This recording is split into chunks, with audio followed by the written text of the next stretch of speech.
Kerubung yang dihormati barisan tetap bersekolah, guru-guru, para juri yang arif lagi bijaksana, serta keyakinan diri mengembangkan kreativiti dan berani tampil ke hadapan.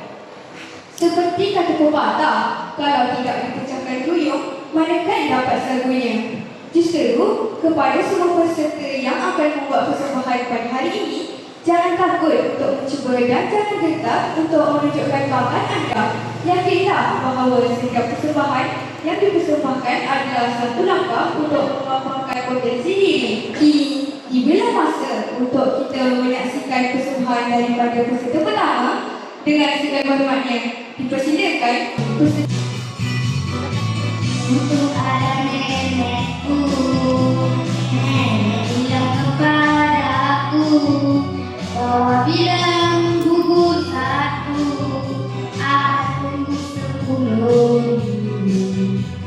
Oh sayangku, temukan tanganku bersama, tak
bagian seluruh warga SK Kerubung.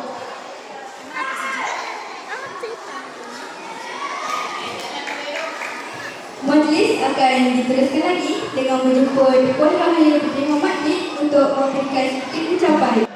Anak-anak murid tahun 6 yang membantu pengurusan program daripada mula hingga akhir, saya diucapkan.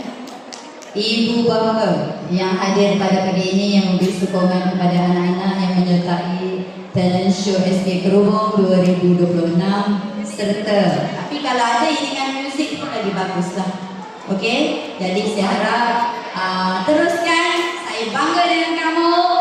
Kamu adalah anak-anak hebat SKP. Sekian wabillahi taufiq wal hidayah. Wassalamualaikum warahmatullahi wabarakatuh.